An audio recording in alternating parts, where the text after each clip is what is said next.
பூஜ்யாய ராகவேந்திராய சத்ய தர்மரதாய ச பஜதாம் கல்பவ்ருக்ஷாய நமதாம் காமதேனுவே கிருஷ்ணாய வாசுதேவாய தேவகி நந்தனாய ச நந்த கோபகுமாராய கோவிந்தாய நமோ நமः. ஐந்தாவது வேதம் என்று போற்றப்படும் மகாபாரதம் பார்த்து வருகிறோம். இப்போ பீமசேனன் துரியோதனனை நாபிக்கு பின்புறமாக அடித்து 2 தொடைகளை இழந்து இப்போ பூமியில் வீழ்ந்திருக்கு. இந்த நேரத்தில் இது தர்மமா அதர்மமா அப்படின்னு சொல்லிட்டு பலவிதமான கேள்விகள் பதில்கள். பலராமன் சொன்னான் இது அதர்மம். இப்பேற்பட்ட தர்மாத்மாவுக்கு இப்படி ஒரு நிலைமையா? யாரு? துரியோதனன் தர்மாத்மா அப்படின்னு சொன்ன ஒரே ஆள் யாருன்னா பலராமன். அப்போ பலராமன் சொல்வதை கேட்டுக்கொண்டிருந்த தர்மராஜனுக்கும் ஒரு சந்தேகம். ஒருவேளை பீமசேனன் அதர்மத்தினால்தான் ஒருவேளை துரியோதனனை வீழ்த்தினானோ அப்படின்னு சொல்லிட்டு. ஆனால் பகவான் கிருஷ்ணன் ஒருவன் மட்டும் தனியாக நின்று யுத்தத்தில் நடந்தது அனைத்தும் தர்மமே. இன்னும் சொல்ல போனா துரியோதனன் என்னென்ன அதர்மங்களை செய்தான் அப்படின்னு ஒரு பட்டியல் படுத்தி பலராமனிடம் சொல்ல அதையெல்லாம் கேட்டானே ஒழிய அவன் மனது ஒப்புக்கொள்வதாக இல்லை. என்னதான் நீ சொன்னாலும் இது அதர்மம் அப்படின்னு சொல்லிட்டு அந்த இடத்திலிருந்து விலகினான், தூர சென்றான். இப்போ பகவான் கிருஷ்ணன் துரியோதனனை பற்றி நிறைய விஷயம் சொல்லிக்கொண்டே இருந்தான். ஒரு வார்த்தை கூட கேட்க சகிக்காதவன் துரியோதனன். சின்ன வயசுலேருந்து யாரும் தன்னை எதுவும் சொல்லக்கூடாது அப்படி வளர்க்கப்பட்டவன். ஆனால் பகவான் கிருஷ்ணன் அடுக்கடுக்காக இவன் செய்த தவறுகளையெல்லாம் பட்டியலிட்டு கொண்டிருந்தார். ஆனால் இதையெல்லாம் கேட்டு சகித்து கொள்ள முடியாத துரியோதனன் கண்கள் சிவக்க, ஏன்னா காலை கண்டிப்பாக எடுக்க முடியாது, தூக்க முடியாது, உடம்பெல்லாம் உயிர் போகிற வழி என்று சொல்வார்கள். அந்த நேரத்திலும் பாருங்க, துரியோதனன் பகவான் கிருஷ்ணனை பார்த்து என்னை பற்றி பேச உனக்கு என்ன அருகதை இருக்கிறது? இது பகவான் கிருஷ்ணன் அவனை பார்த்து சாகின்ற நேரத்திலும் துரியோதனன் பாருங்க அவன் சொன்ன வார்த்தை திருந்தல. அதர்மத்தினால் என்னை என்ன சொல்றது ஜெயித்திருக்கிறான். அது மட்டுமா அப்படின்னா இதற்கெல்லாம் யார் காரணம்? நீனே என்பதை நான் அறிவேன். இந்த மகாபாரத யுத்தத்தில் பாண்டவர்கள் செய்த அனைத்து அதர்ம வேலைக்கும் சூத்திரதாரி நீயே. இன்னும் சொல்ல போனா பீஷ்மர் வீழ்ந்த சுகண்டியை முன்னிறுத்தி அதற்கு காரணம் யார்? பாருங்க, எந்தெந்த மகாராஜர்கள் உனக்காக நேர் யுத்தம் எத்தனையோ பேர் மடிந்து கிடைக்கிறார்கள். இவை அனைத்தும் கிருஷ்ணா உன்னுடைய என்ன சொல்லுது அதர்ம யுத்த யோசனை காரணமாகத்தான் என்று ஒரு பக்கம் துரியோதனன் கிருஷ்ணன் மேலே பலவிதமான என்ன சொல்லுது குற்றச்சாட்டுக்களை வைத்து கொண்டே இருந்தார். இன்னும் சொல்ல போனா கம்சனுடைய வேலையாளுக்கு வேலையாளுக்கு வேலையாள் நீ அப்படின்னு சொல்லிட்டு. எப்படின்னா துரியோதனன் இன்னும் அவன் மனதில் நினைத்து கொண்டிருக்கிறான் அவன் ஒரு ராஜா. பகவான் கிருஷ்ணனோ ரதம் ஓட்டுபவன், அவ்வளவுதான். அப்படின்னா யார் யாரை பற்றி பேசுவது அப்படின்னு சொல்லிட்டு பாருங்க, எத்தனையோ மகாராஜர்கள் எனக்காக யுத்தம் செய்ய வந்தவர்கள் அத்தனை பேரும் இன்று யுத்த ரணாங்கத்தில் வீழ்ந்திருக்கிறார்களே, அதற்கெல்லாம் யார் காரணம்? கிருஷ்ணா நீயே.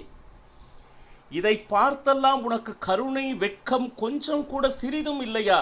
பகவான் கிருஷ்ணனை பார்த்து துரியோதனன் பாருங்க, யுத்தத்தினுடைய முழுமையான சூத்திரதாரி நீதான்.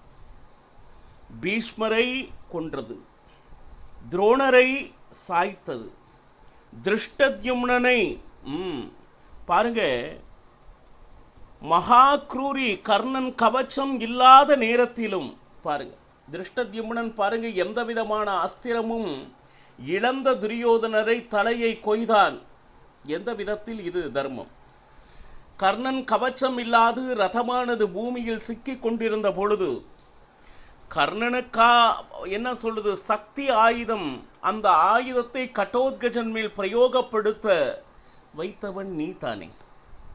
பாருங்க, இது மட்டுமா அப்படின்னா பூரி சிரவசை சாத்தகி கொல்லப்போகும் பொழுது அந்த நேரத்தில் பூரி சிரவசை கொன்றவன் யார்? அர்ஜுனனுக்கு அவனை கொள் என்று உத்தரவிட்டது நீ, அவனுடைய பாணத்தால் கொன்ற. இன்னும் சொல்ல போனா கர்ணன் சர்ப்பாஸ்திரத்தை அர்ஜுனன் மேல் விட்டான். அந்த நேரத்தில் அந்த ரதத்தை பூமிக்கு அடியில் 5 அங்குலம் கொண்டு சென்றவன் நீ. பாருங்க, இது எல்லாம் மோசம் இல்லையா? இதையெல்லாம் செய்துவிட்டு தர்மத்தை பற்றி பேசுகின்ற யோக்கியத்தை உனக்கு என்ன இருக்கிறது அப்படின்னு சொல்லி இப்போ இத்தனை பேரையும் அநியாயமாக நீ என்ன சொல்லுது வெற்றி கொண்டு இருக்கிறாய். மோசமான யுத்தத்தில் அதர்ம யுத்தத்தில் நீ ஜெயிப்பதாக இருக்கிறாய். பாருங்க, இதுவரை அவன் எந்த விதமான அதர்மமும் செய்யாத மாதிரி, தர்மமாக்கத்திலேயே நடந்தவன் மாதிரி, பகவான் கிருஷ்ணனே இவை அனைத்துக்கும் காரணம் அப்படின்னு சொல்லிட்டு வரிசையாக கிருஷ்ணன் மேல் குற்றச்சாட்டுகளை வீசிக்கொண்டு இருந்தார். பகடை ஆட்டம், அதில் அனைத்து ராஜ்யங்களையும் இழந்து இவன் சொல்படி வனவாச அஞ்ஞானவாசை முடித்து அந்த ராஜ்யத்தை தான் கொடுக்கவில்லை என்கின்ற ஒரு விஷயத்தை எல்லாம் மறந்துவிட்டு கபடத்தினால், பாருங்க, யார் பக்கம் தர்மம் இருக்கிறது, யார் பக்கம் அதர்மம் இருக்கிறது, இது என்னன்னா அவங்க செய்வது தர்மம் என்று நினைப்பதே இந்த உலகத்தினுடைய வாடிக்கை ஆகிவிட்டது. இதையெல்லாம் சொல்லிட்டு ஜெயத்ரதனை நீ கொன்றாய். அவன் என்ன தவறு செய்தான்?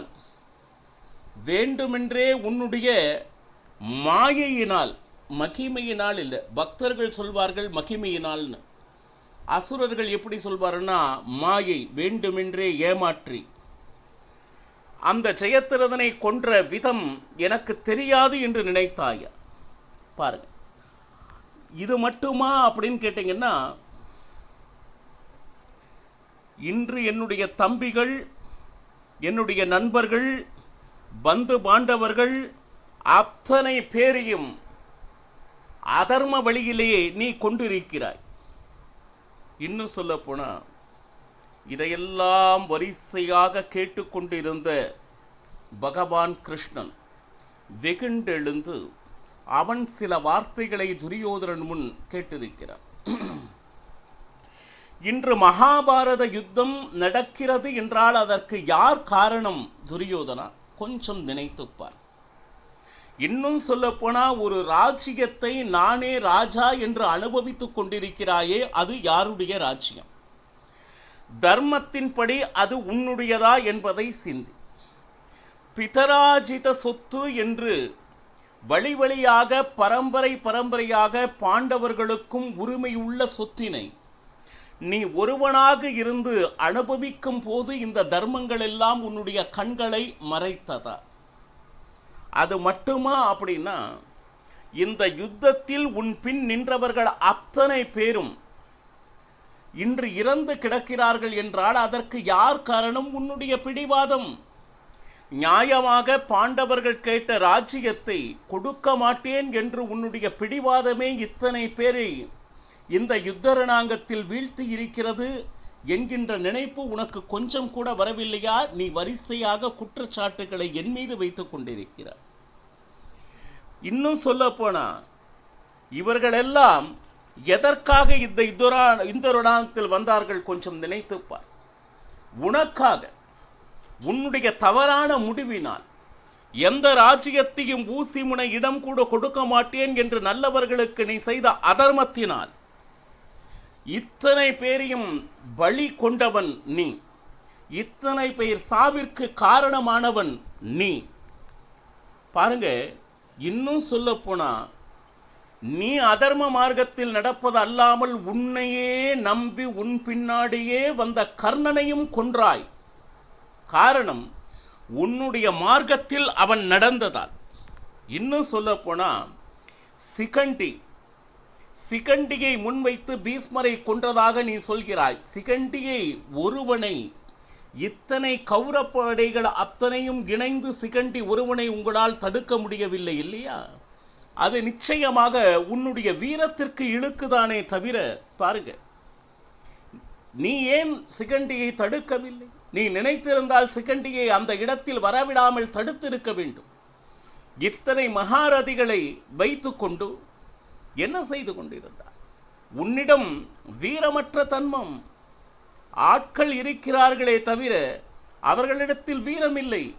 வீரமாக பேசுகிறாய், ஆனால் யுத்த ரணாங்கத்தில் நீங்கள் என்ன சாதித்தீர்கள் என்பதை என்றாவது சிந்தித்திருக்கிறீர்களா? வெறும் பேச்சுக்கு மட்டுமே நீங்கள் லாய்.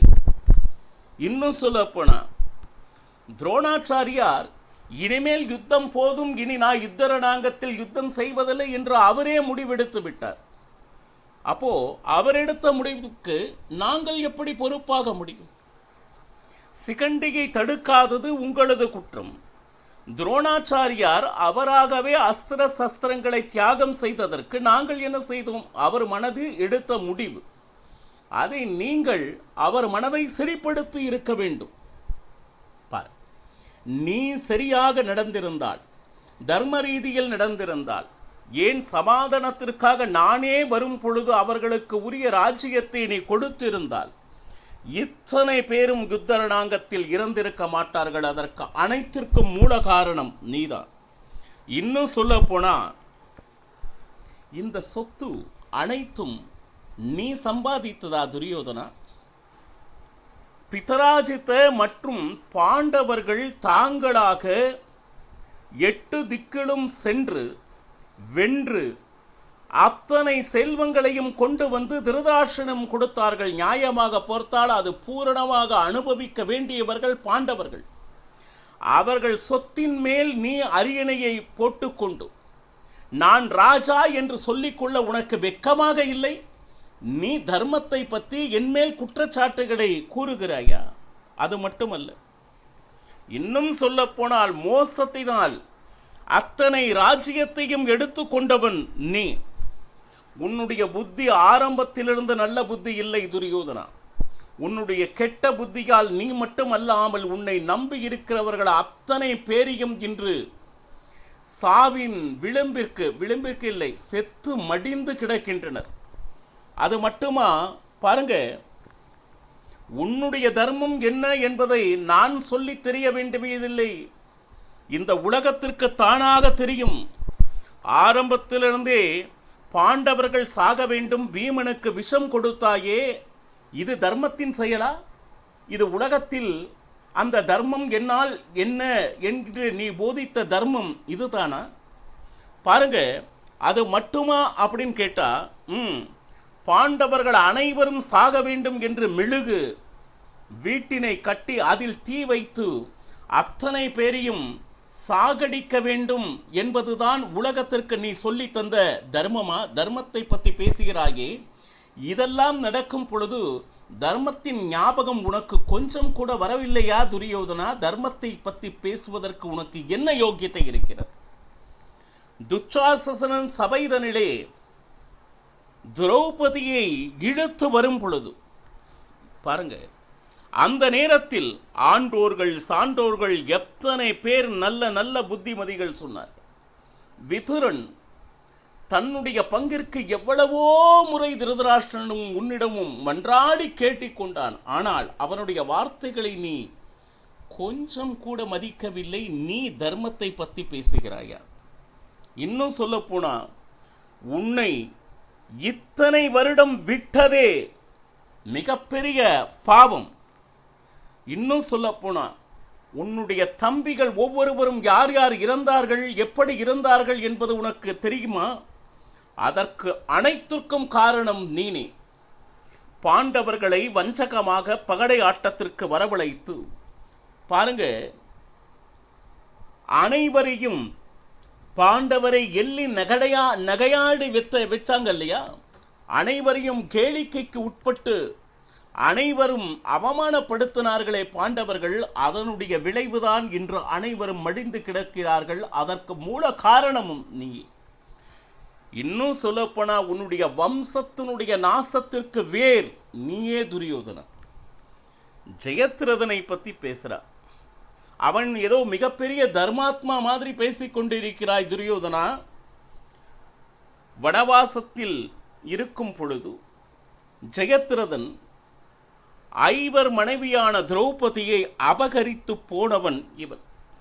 இது எந்த தர்மத்தில் இருக்கிறது துரியோதனா? பாருங்க, அவ்வளவு ஏன் யுத்த ரணாங்கத்தில் அபிமன்யு என்கின்ற 16 வயது பாலகனை மகாரதிகள் 6 பேர் சேர்ந்து கொண்டு துடிதுடிக்க கொன்றது எந்த தர்ம புஸ்தகத்தில் எழுதியிருக்கிறது? நீங்கள் செய்யும் பொழுதெல்லாம் தர்மம் என்கின்ற ஞாபகம் சிறிதும் உனக்கு வருவதில்லை. ஆனால் இப்பொழுது தர்மத்தின் படிதான் எங்களை கொல்ல வேண்டும் என்று கூவுகிறாயே, இது எந்த விதத்தில் நியாயம் துரியோதனா? ஆனால் பகவான் கிருஷ்ணன் கேட்ட எந்த கேள்விக்கும் துரியோதனனிடத்தில் பதில் இல்லை. இப்போ இதற்கு மேல் என்ன நடந்தது என்பதனை நாளையும் பருகலாம். சர்வம் ஸ்ரீ கிருஷ்ணார்ப்பணமஸ்து. ஹரே ஸ்ரீனிவாசா.